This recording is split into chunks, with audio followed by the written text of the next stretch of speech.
I told my boyfriend he fucked like a porn star, and everyone thinks I'm vicious. They don't get I was trying to fix something I'd been secretly breaking for months. I'm at fault. What's at stake isn't just our relationship, it's my identity as someone capable of love. People see coldness, but I'm terrified of being sexually broken. Daniel left over 6 words, but the collapse happened long before. I need to explain the private browsing and second phone number. What I did was worse. By the end, you'll understand why he said I could have the porn stars instead. The problem started with my own body, how it wouldn't respond the way I wanted. I'd lie beneath Daniel and feel nothing, just mechanical friction, while he searched my face for clues. He was patient, always asking, "Is this okay?" With such gentle concern it made me want to scream. I started watching porn after work, not for pleasure, but as homework. Jasmine Rose was my subject. Her performances were clinical studies in manufactured desire. I tracked her expressions, the way she arched her back at exactly 37 seconds, the cadence of her moans. In my notebook, I wrote JR technique rapid breathing followed by 3 short gasps. I thought if I could reverse engineer arousal, I could become normal. Daniel noticed my distraction during dinners, how I'd push food around while mentally replaying Jasmine's videos. "You seem distant lately," he'd say, and I'd blame work stress, already constructing lies. My sister Sarah called one Tuesday, excited about her engagement, and I couldn't muster genuine joy. She asked if everything was fine with Daniel, and I heard myself say perfect while staring at my reflection, practicing Jasmine's signature lip bite. The decision that wrecked everything seemed small at the time. During sex that Friday, when Daniel shifted his weight, I blurted, "God, you're just like Jasmine Rose." He froze mid-thrust, and I felt this sick satisfaction. I was finally participating, finally performing correctly. He pulled away slowly like he was disarming a bomb.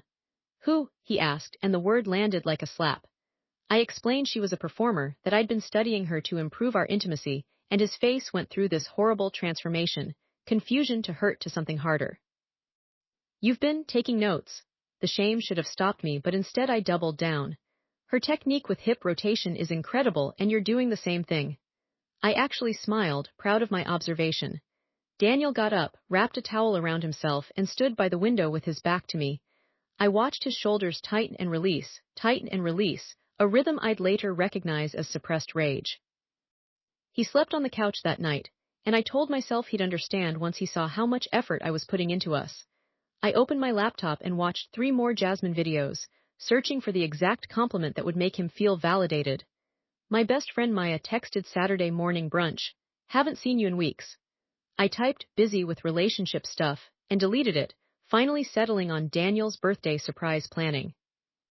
Which wasn't technically a lie since I'd ordered Jasmine's signature lingerie set for myself. When she replied, "Cute, what'd you get him?" I felt this flutter of panic and wrote back, inside joke, with a winky face I'd copied from Jasmine's Twitter. The small consequence I ignored was Daniel packing a weekend bag. "Need space," he mumbled, not meeting my eyes. "To think." I almost laughed, who needs space from a compliment? He called Sunday night, voice flat, "We need to talk about this porn thing." I launched into my defense before he finished. "It's educational, Daniel, I'm trying to be better for you." Silence stretched so long I checked if he'd hung up. "Better?" he finally said. "You think pretending I'm someone else makes you better?" I heard the exhaustion in his voice, the kind that comes from carrying something alone for too long. The deeper culpability hit Monday when I opened my saved folder labeled Research and saw 412 screenshots of Jasmine Rose. A truth bomb detonated in my chest. This wasn't homework anymore. I'd been watching her content for 8 months, 2 or 3 hours daily, while Daniel waited for me to come to bed. He'd found my history I'd forgotten to clear one night when I'd passed out with my phone in hand. The significant damage showed up in his email, "I need to stay at my brother's this week. Don't contact me." I called him immediately, defensive, before he answered. "This is about my sexual health, Daniel." "Why can't you support that?" He made a sound like air escaping a tire. "You compared me to a porn star during sex and you want me to support that? But you don't understand." Justification poured out. "I have trauma around pleasure. I'm trying to heal." Something I'd never mentioned before, something I was weaponizing now. The hidden action I hadn't confessed: I'd created a fake email address, jasminebloom22gmail.com, 6 months ago to subscribe to premium content without it showing on our shared statements. When Daniel's sister Lisa messaged, "Is Daniel okay? He sounds destroyed," I typed and deleted 12 responses before settling on, "We're working through some intimacy issues." Working through. like we were doing it together. The breadcrumb I dropped was the credit card receipt for $149.99 labeled JRB Productions that I'd claimed was a yoga workshop. I realized I'd been using Jasmine Rose 22 as my password for everything, our wife, Netflix, even my banking app. The porn star had become the skeleton key to my entire life. Consequences multiplied like bacteria. Daniel moved his stuff to his brother's garage, then to a studio apartment across town. My attempt to make it right was a PowerPoint presentation titled My Journey to Sexual Wellness, complete with pie charts of my viewing habits and a bullet-pointed plan to integrate learned techniques. He stared at the slides for 30 seconds before closing his laptop. This isn't a TED Talk, Claire. This is our relationship. I dug deeper, explaining how Jasmine's work had taught me about vocalization and physical responsiveness. Daniel's face went blank, the way people look when they're dissociating. The social dimension exploded when I posted a quote about partners who shame sexual exploration on Instagram. Our mutual friends flooded Daniel with concerned messages, making him defend himself against something he hadn't actually done. I was framing him as the villain while he was quietly falling apart. The situation spiraled when Jasmine Rose announced a live show, and I bought a ticket using Daniel's credit card, still saved in my browser from when we'd booked vacation flights. Concert ticket, he texted, the only communication in 2 weeks. I replied team-building exercise before I could stop myself. My worst decision yet came at 2 a.m., drunk and lonely, when I posted a photo of Daniel sleeping on Jasmine's Twitter fan page with the caption, "My man has the same energy." A stranger replied, "Lucky bitch," and I felt this sick thrill of recognition. The breadcrumb about the ultimate secret was the second phone I'd bought, an iPhone SE I kept in my underwear drawer, the one with the jasmine-scented case. Daniel had asked about it once, and I'd said it was Sarah's old phone I was recycling. He'd believed me because he trusted me, because the idea that I'd need a secret device for my addiction was more absurd than the truth. I emotionally unraveled across 5 scenes that should have been rock bottom but weren't. Scene 1, I stopped showering, living in Jasmine's merch hoodie I'd ordered to support sex workers. Scene 2, I sent Daniel a 30-minute voice memo analyzing his performance versus industry standards, using timestamps and specific critiques. Scene 3, I posted a smiling selfie with the caption, "Sometimes growth means letting go of people who can't grow with you," while I hadn't eaten in 3 days. Scene 4, I pushed away Sarah when she showed up with groceries, screaming that she was trying to control my healing journey. Scene 5, I called Daniel at 4 a.m., got his voicemail, and left a message saying, "I think I'm having a breakthrough about my trauma," then hung up before admitting, "I think I might be addicted to being her." The self-sabotage was meticulous, surgical. Every attempt to pull myself up became another noose. The major confrontation came at a mutual friend's wedding. Daniel was there with his brother, looking lighter than I'd seen him in years. I cornered him by the cake table, Jasmine's signature perfume misted on my wrists. "I deleted everything," I announced. He set down his champagne flute with careful precision. "Did you delete the account where you pretended to be her?" The direct question landed like a fist. "I don't know what you mean." My voice came out small, childlike. Daniel leaned in close enough that I could smell his cologne, the one I'd bought him last Christmas. "The Jasmine Bloom 22 account, the one you used to message me 3 months ago to test my loyalty. The one where you sent me photos you claimed were you, but were just cropped shots of Jasmine Rose." The room tilted. I'd done that. I'd completely forgotten. My support system crumbled when Sarah forwarded me an email Daniel had sent her. "I can't keep rescuing Claire from herself. She needs professional help, not enabling." Sarah replied to me with just, "He's right. I'm out until you get real help." The person who got hurt by my continued deception was a man named Tom, one of the 3 I'd catfished using Jasmine's photos. He'd sent flowers to my workplace, addressed to Jasmine. My boss called me in, concerned about a stalker. I'd had to quit before HR investigated. When Daniel's mother called, her voice was steel-wrapped in politeness. "Claire, what exactly did you do to my son? He won't discuss details, but he's been in therapy for 6 weeks." I deflected with, "We both contributed to the breakdown," but she cut through. "He said you created an entire false identity." "Is that true?" I hung up and threw my phone at the wall. The setup for the biggest revelation was the notification that popped up on my secret phone, "Jasmine Rose is now following you back." My fake account, Jasmine Bloom 22, had somehow attracted the real woman's attention. She'd liked my most recent post, a photo of her own content I'd filtered and captioned, "Just another morning in paradise." The world was folding in on itself. I was impersonating someone so successfully that the actual person was noticing. This is when Daniel's final email arrived, timestamped the exact moment Jasmine followed my fake account back. "I hope your fantasy life is everything you wanted. You traded reality for a performance, so enjoy the show." The full confession begins now, and it's worse than you think. The Jasmine Bloom 22 account wasn't just a fan page, it was a complete identity. I'd stolen Jasmine's photos, cropped out identifying tattoos, and built a persona, a freelance graphic designer who loved hiking and craft cocktails. I had a backstory, a favorite coffee order, a pretend rescued dog named Basil. The most damning detail, I'd used this identity to begin emotional affairs with 7 different men over 6 months. I told them I was in an open relationship with a controlling partner named Daniel, framing him as the villain in my fictional narrative. One man, Alex, had fallen in love with Jasmine. We'd exchanged "I love you" messages while Daniel slept beside me, thinking I was just scrolling Twitter.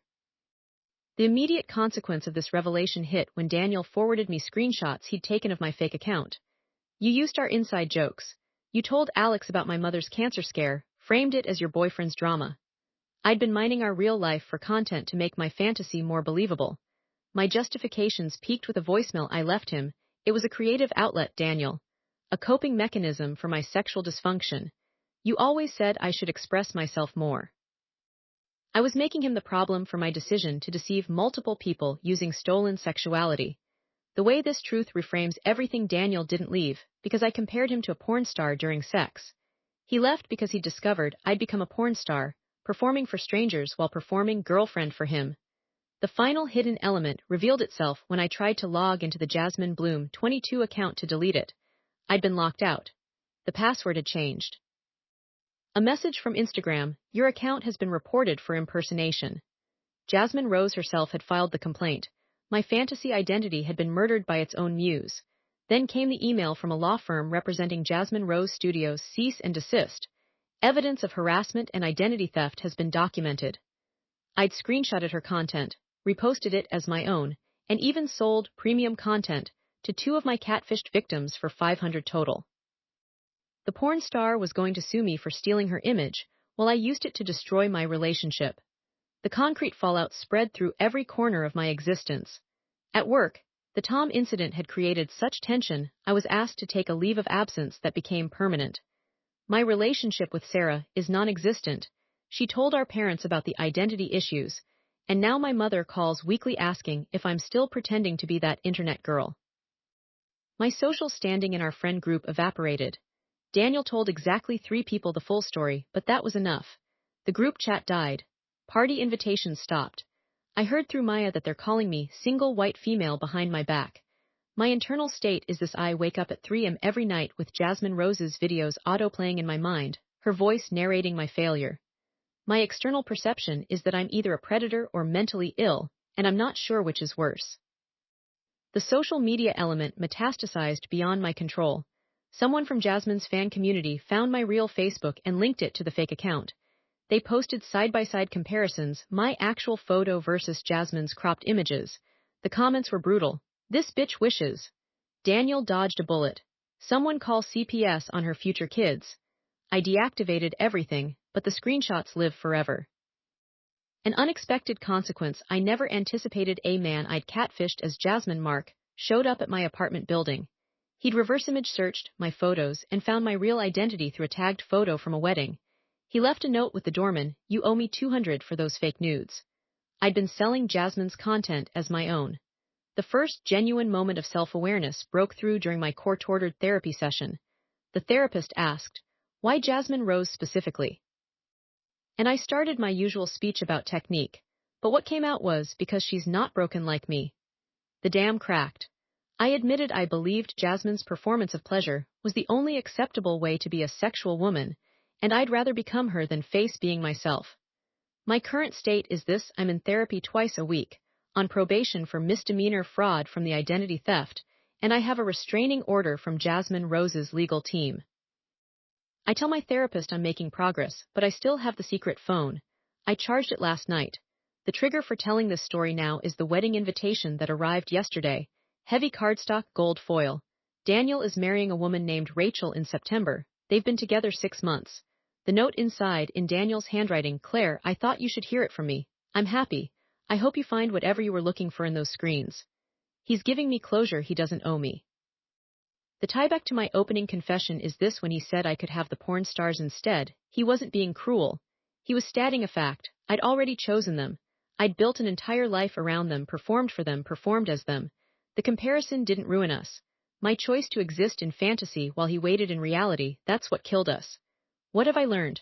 I learned that wanting to be someone else doesn't give you the right to become them. That trauma isn't a license to harm. That Daniel's fragile masculinity was actually his completely justified need for authentic connection. I've learned this imperfectly, because part of me still believes if I'd been a better Jasmine, he'd have stayed. The moral ambiguity is this: I know I was wrong, but I also know I was sick. And sickness and wrongness overlap, but they're not the same. I don't get to use mental health as absolution, but I also can't pretend this was simple cruelty. Leave judgment for someone who hasn't stared at their reflection and seen a ghost. Someone who hasn't fragmented themselves into so many pieces they lost the original. The truth is, I compared Daniel to a porn star because I'd spent 8 months erasing him from my mind and replacing him with her. When he left and said I could have them instead, he was just acknowledging a choice I'd already made. So here I am, owning it. And if you're reading this thinking, I'd never, then I hope you keep that certainty. I really do. Because the alternative is waking up one day and realizing you've become the ghost in someone else's machine, and by then, it's already too late to claw your way back to real.